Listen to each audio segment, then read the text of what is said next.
Hi, my name is Dennis Wolf. I'm a maintenance machinist in District 1, Zone 1 for FOD at The Ohio State University. Today we're going to do like some basic bearing replacement on an electric motor. Before we get started, we'll spend a second to tell you what we need. We have a bearing heater. You're going to have to want to heat the bearing up to approximately 230.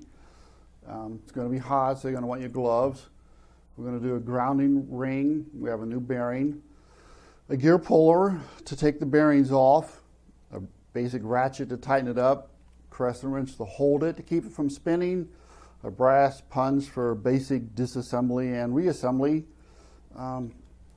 Canned air, I like to blow this stator out to get the crud out of it before we put it together. And average can of grease.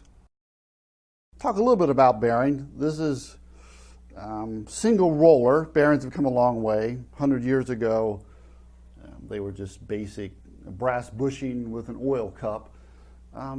Even here, some of our small heating hot water runaround pumps have just a brass bushing. Obviously, the friction is a lot higher in that than a ball bearing, but it's probably cost effective. I mean, you've got to have some kind of bearing, metal rubbing to rubbing that would last a couple minutes and friction weld it together. So anyhow, a few ways to tell if your bearings are bad. If you're a maintenance machinist, bearings are going to be a big part of what you do, like every day.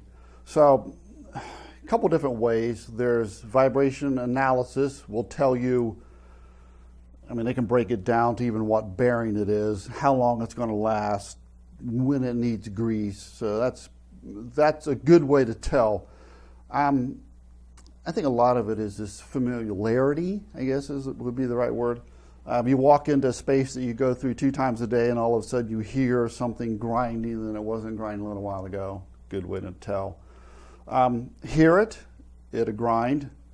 You hear the sound of a bad bearing. You can tell it. You can also, just touch it. You can separate. You can tell if it's front or back or both. And don't forget, you're taking this motor apart, and it can be 440, so you only have one life. So make sure, just for safety's sake, that you lock it out and tag it out. We've got a 10 horse. This is a motor off of a pump. I've already taken the bolts out just for quick filming. A lot of times on these it's hard to take apart. There's no real edge. So take a brass hammer, I don't want to use a metal one, and just give it a good smack.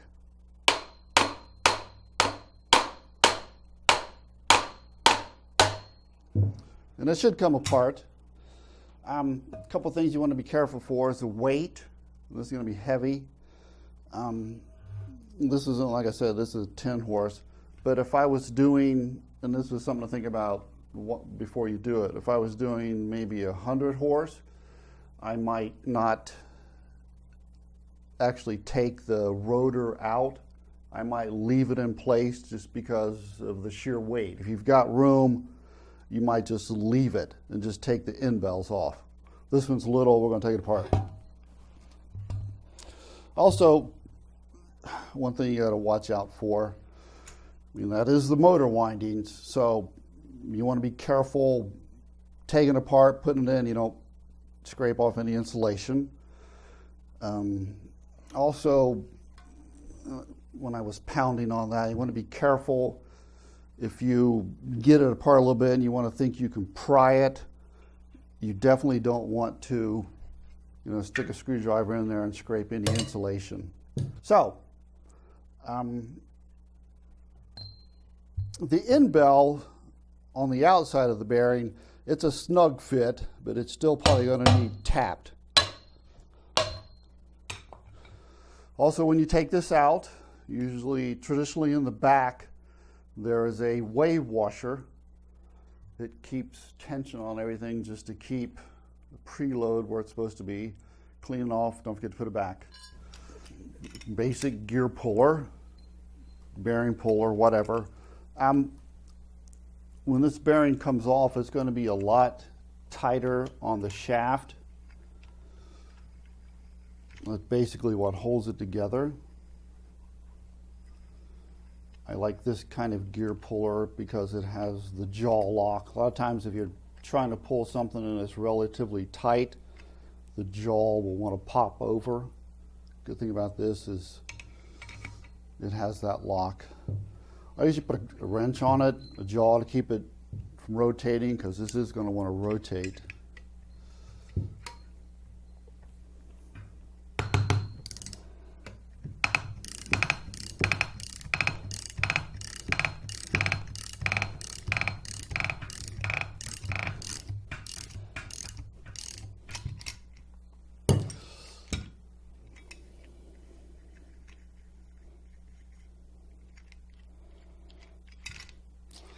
That one came off pretty easy.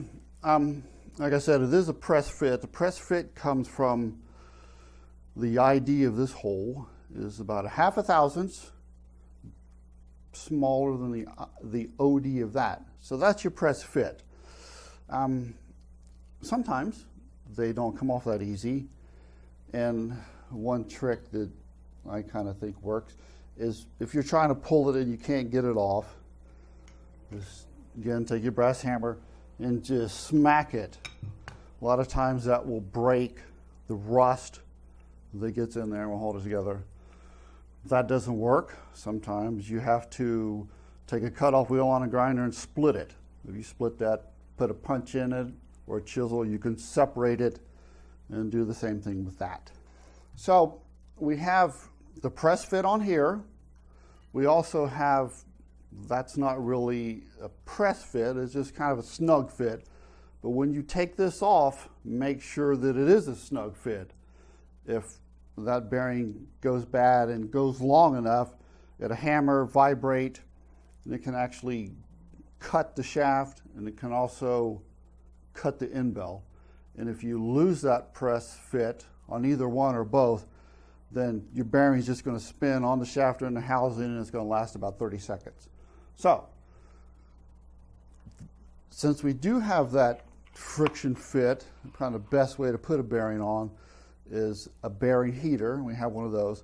Also, this bearing is going into a greasable end bell, and when we got it, it was shielded on both sides.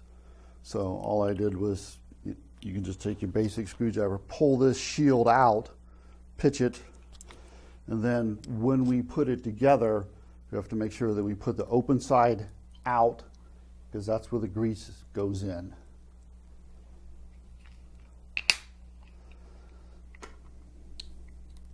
So this bearing heater is your basic induction, and it heats pretty quick. There's a few different kinds. This is probably one of the best, but it's going to heat it to 230 degrees, which is good enough to cause thermal expansion. So that's going to take up our 1/2 thousandths of clearance, so we can slide it on. You can also, if you don't have a bearing heater, and I've done it in a can of oil, if you have a way to heat it up, and a thermometer. So when this gets up to 230 degrees, it's going to beep, shut off, and then we'll know it's ready to go on. Also, if you don't have a bearing heater and you're working on something smaller, you can actually put the bearing on here and you can just press it with a hydraulic press.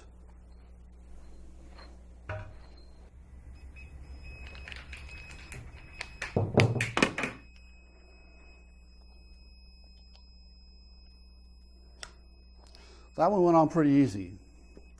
Sometimes something to watch for, especially if you're in an air handler and you've got one fan turned off and the other one is still running, you're going to get a draft, and that bearing will cool off really fast. So you want to keep a brass punch, you don't want to use steel.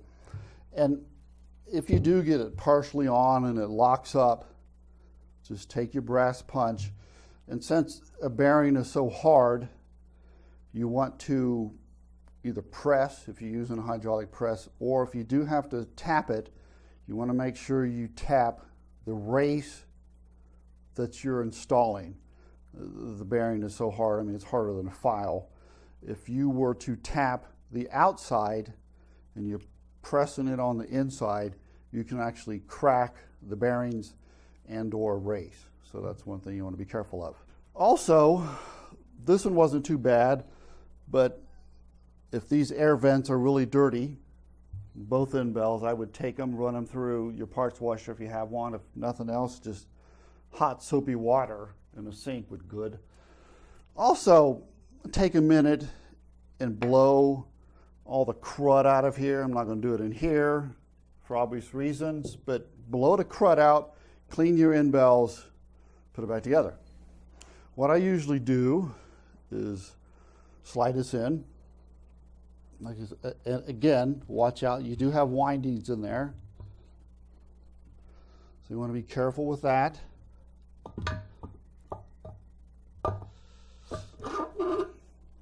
And then, since this is a tap fit, I'm going to put that on tap on it. One thing you have to watch out for, there is a step here, in the subsequent counter bore in your motor housing. So when you put these together, that step has to go inside the counter bore. That kind of keeps it from going up and down and side to side.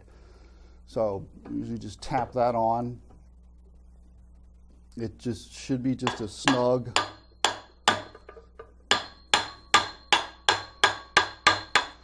So you've got that on. We put the spring washer in. So once you get it that far away, you can see the opening. A couple different things. If it's not too heavy, you can just lift it up and tap on it. A lot of times if you tap up and back at the same time, it'll go on.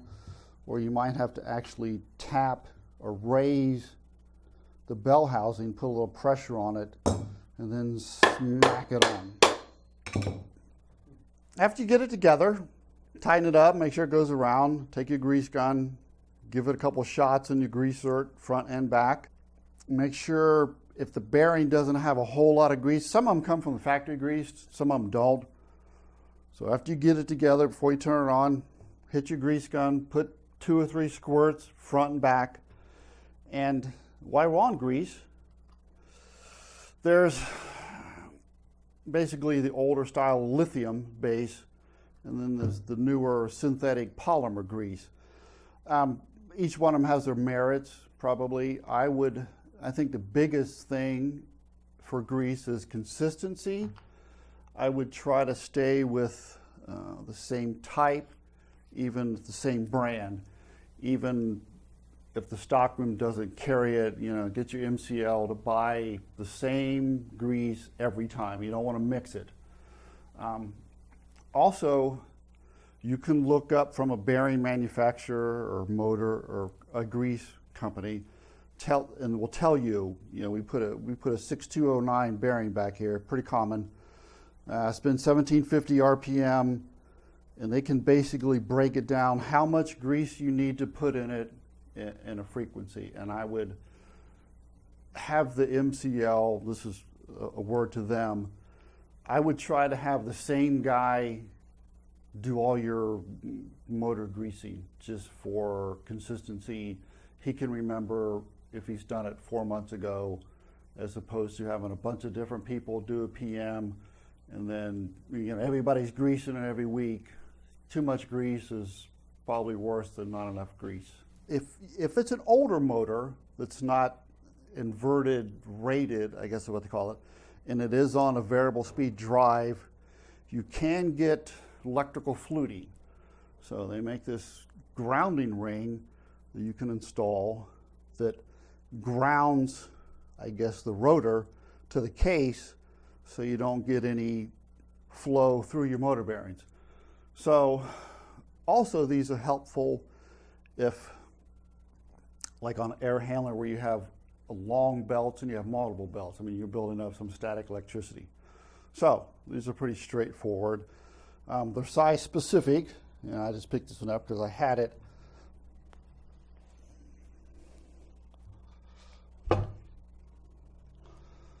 get the right size, obviously. You want to scrape some paint off so you get some continuity.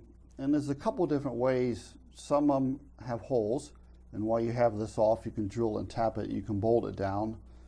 And then they also make a, I guess, conductive epoxy that you can just glue it on, and it also lets it conduct electricity. And usually after I get it running, I always like to come back the next day, try to anyways, if it's something big like this, just to make sure that I didn't leave any bolts loose, the belts falling off. I just like to next day walk through and give it an eyeball. Okay, that's I guess that's basic bearing replacement. Isolated to this, it all kind of, they're all connected. Every bearing is different, but this is the same basic procedure. You got to pull it off, clean it, heat it up, new bearing, and put it on. So that's it. If anybody needs help, we'd be glad to help them out.